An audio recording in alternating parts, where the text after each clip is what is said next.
The morning mist clung to the cobblestone streets of Missouri Valley as the soft chime of a brass bell echoed through the quiet.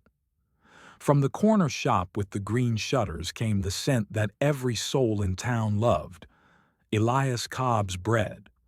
Warm, buttery, and perfectly crusted, his loaves could stop a grown man in his tracks. Elias's bakery was the heart of this small frontier town, a place where the poor could find kindness and the weary could find warmth. But when the ovens went cold and the townsfolk returned to their homes, Elias would descend into the cellar, where the true heart of his baking lay hidden.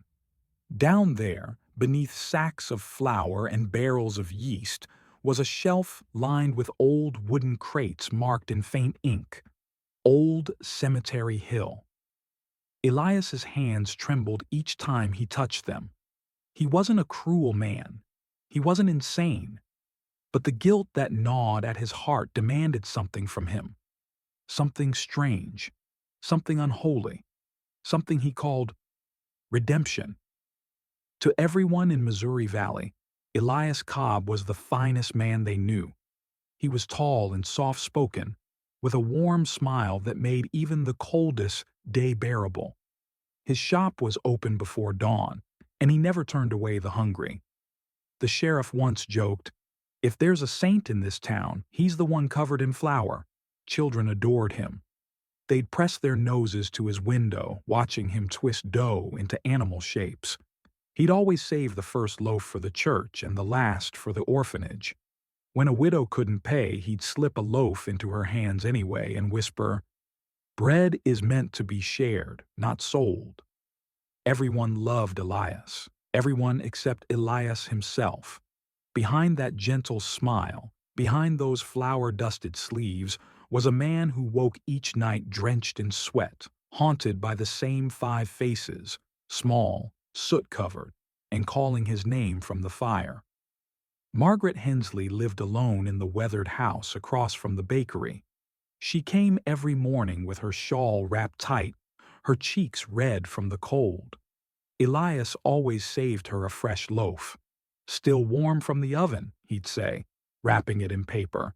And every time he'd slip in a second roll, a small act of kindness for the woman who'd lost her husband in a mine collapse 2 winters before.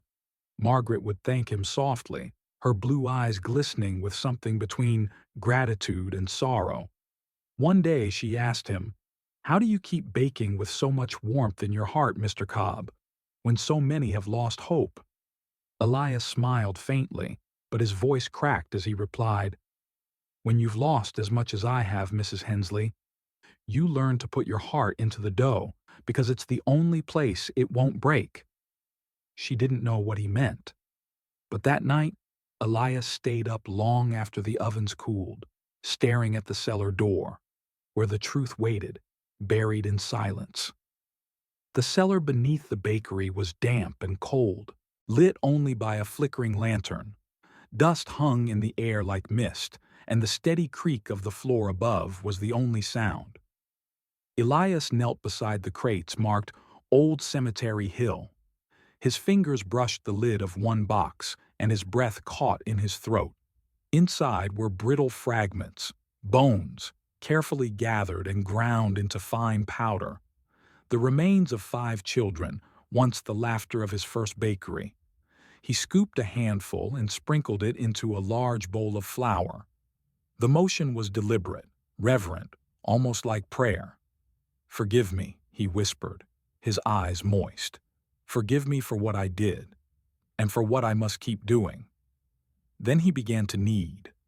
The dough rose beneath his trembling hands, and for a moment he swore he could hear faint giggles, children laughing as if playing among the shadows of his guilt. That night, a freight train thundered past the town, its whistle slicing through the darkness. Elias stood by his window, the glow of the lantern washing his face in gold and sorrow. The sound of that train brought him back 3 years. To the night his life had burned to ash. It had been just before Christmas when snow blanketed the old town. His bakery back then stood near the rail yard, and 5 orphaned children often slept upstairs for warmth. He'd promised them hot bread and shelter, but that night his carelessness with the oven's flue had sealed their fate. When the fire broke out, Elias had tried to save them, bursting through flames, choking on smoke. But by the time help arrived, the bakery was gone, and so were the children. Everyone told him it wasn't his fault, but he knew. He knew every ember that fell that night had been his doing. The fire consumed not only his bakery, it devoured his soul. For months, Elias could not work, could not eat, could barely speak. He sat by the smoldered ruins, listening to the wind whistle through charred beams. The townsfolk pitied him. The preacher told him to pray. But Elias didn't want prayers. He wanted penance. When the ashes cooled, he returned under the cover of night, a lantern in one hand and a shovel in the other. Beneath the soot and splinters, he found what the fire had left behind. Fragments of the children he had promised to protect. He wept as he placed each one into a crate, whispering their names. Then he swore an oath that would change his life. If I could not save them in life, I will give them purpose in death. And that purpose, he decided, would live in his bread. Every loaf Elias baked carried his guilt. Each morning, as he mixed the flour, the ghost of his mistake whispered behind him. The bakery's aroma was unmatched, and people swore his bread could lift a broken heart. Perhaps they were right. Maybe the lost souls he carried gave it warmth beyond this world. Elias didn't see it as sin. To him, it was remembrance. The children had no graves, no names on headstones, no one to speak for them except him. So, with every loaf that left his hands, he felt he was giving them a place in the world again. And yet, each time he opened a new crate, a darker question lingered in his heart. Was he honoring them or haunting them?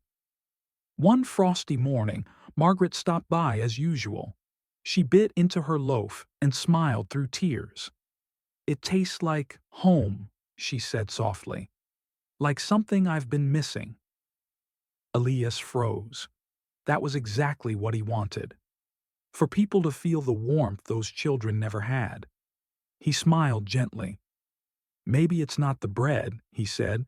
"Maybe it's the hands that made it." But that night, he dreamed of the fire again. The laughter turned to screams. The dough turned to ash, and the scent of baking bread twisted into burning wood. He woke up drenched in sweat, whispering to the darkness, "I'm sorry. I only wanted them to be remembered."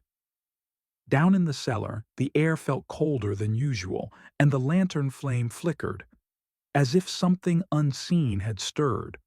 Reverend Halley was a good man, wise, calm, and discerning. He had known Elias since he was a boy. But lately, something troubled him about the baker's behavior.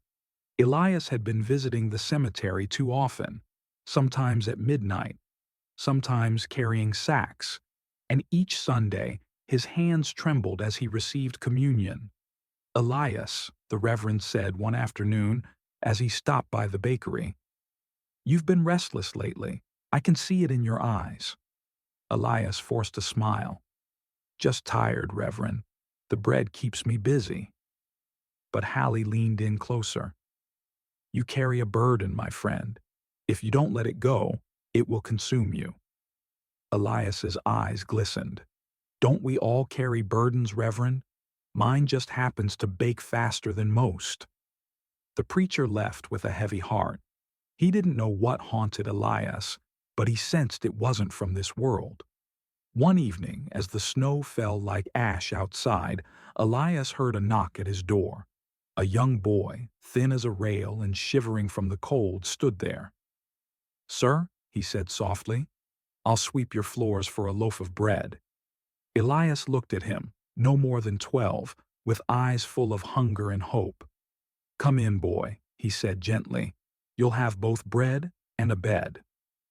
The boy's name was Thomas. He had no parents, no home, just the will to survive. Elias gave him a cot behind the ovens, fed him soup, and for the first time in years felt the faint warmth of family return. Thomas was quick to learn.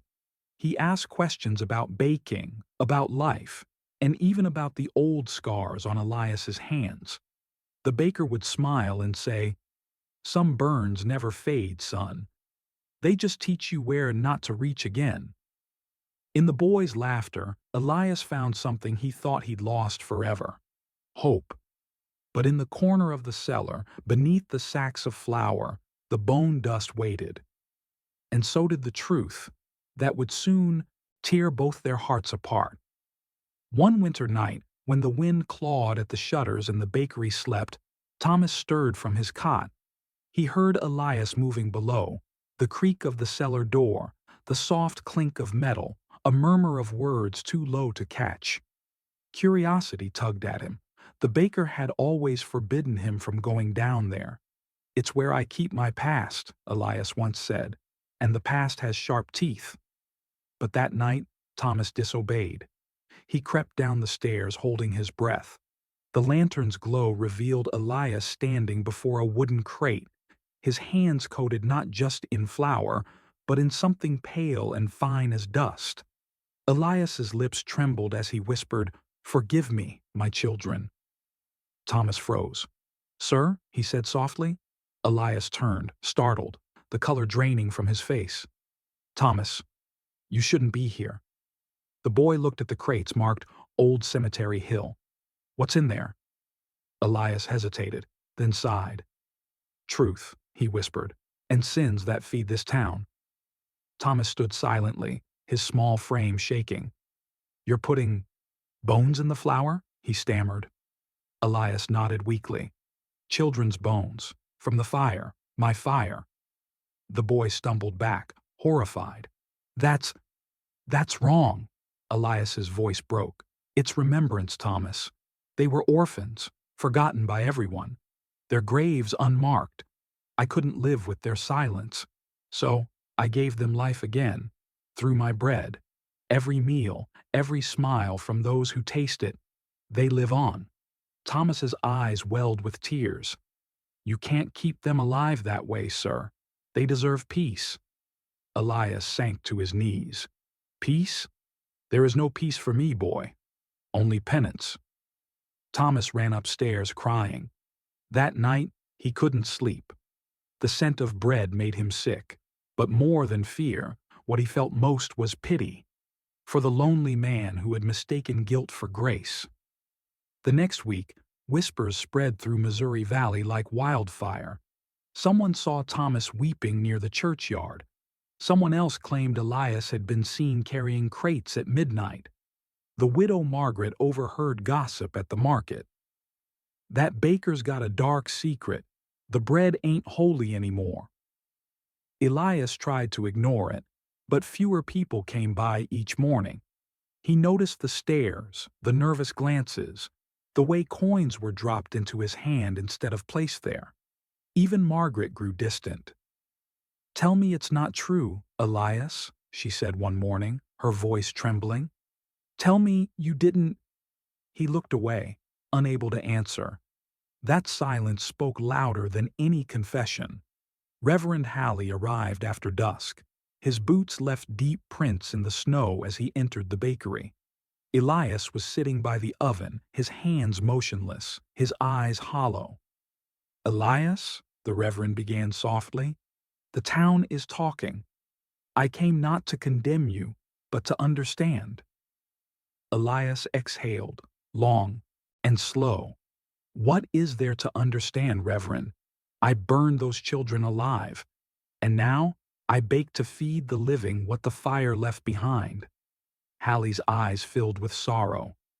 "You sought redemption, but you've turned remembrance into desecration." "I sought forgiveness," Elias cried. "But when I prayed, heaven was silent, so I made my own way to remember them." The Reverend laid a hand on his shoulder. God forgives the penitent, Elias. But you must first forgive yourself. Elias stared at the flickering fire. I don't deserve to. By Sunday morning, the bakery's bell no longer rang. Instead, the square filled with angry voices. He's feeding us the dead, someone shouted. He's cursed our children. A mob formed. Townsfolk who once praised him now came with torches and fury. Elias stepped outside, his apron stained with ash and flour. Please, he pleaded. I meant no harm. I only wanted to honor them. But the crowd jeered. Someone threw a stone that shattered the bakery window. Another shouted, "Bury the devil with his bones." Margaret tried to calm them. He's not evil. He's broken. But rage has no ears for mercy. Elias turned to Thomas, who stood trembling inside the bakery. Stay inside, he whispered. Whatever happens, don't hate them. They're only afraid, like I once was. That night, fire returned to the Missouri Valley Bakery, just as it had 3 years ago. The mob, drunk on fear, lit torches and hurled them through the windows. Flames roared to life, devouring the wooden beams with a cruel hunger. Elias pushed Thomas toward the back door. "Run!" he yelled. But the boy refused. "Not without you." Elias grabbed a small leather-bound ledger from the counter. Its pages filled with 5 names. The children from the fire. "Take this," he said, pressing it into Thomas's hands. "Their names, their stories. Tell them to the world. Let them be remembered, not through me, but through truth." The smoke thickened. Sparks fell like snow. Thomas screamed, "Come with me, please." But Elias only smiled through the haze. "My sins were born in fire, son. It's only right they end in it." And with that, he turned back toward the flames. By dawn, nothing remained of the bakery but ashes and the faint scent of burnt sugar. The townsfolk gathered in silence, their anger replaced with shame. Among the rubble they found Elias's wedding ring, his apron clasp, and 1 loaf of bread, untouched by the fire, still warm. Reverend Halley picked it up, holding it to his chest. "He sought redemption," he murmured, "and perhaps he found it at last." Margaret wept openly. "He wasn't a monster," she said.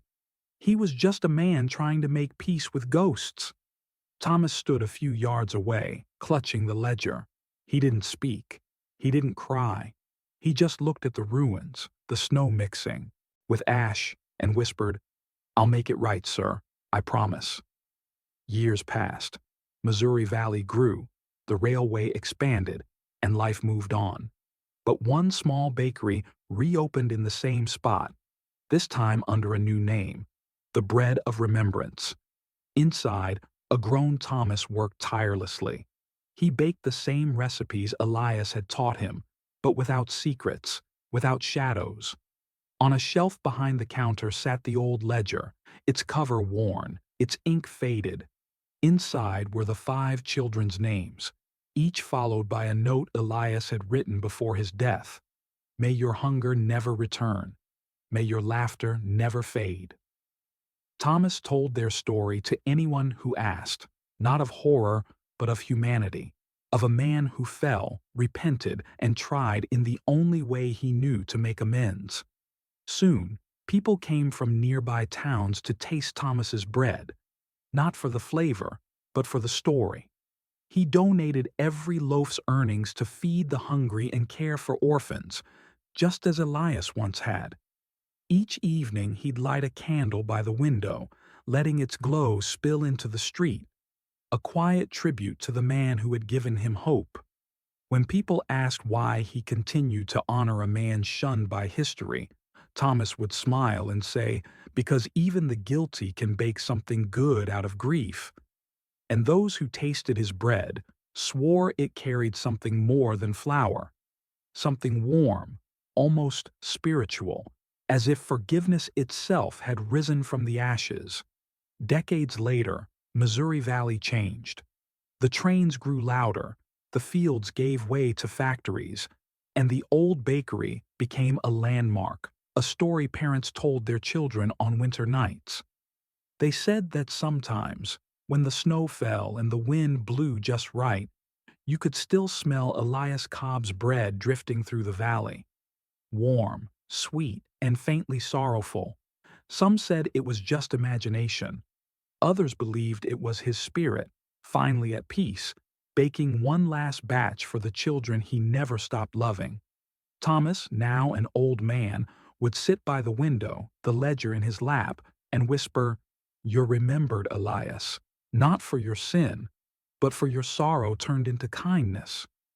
And as he closed his eyes, the faint sound of a bakery bell rang through the winter air, soft, distant, eternal,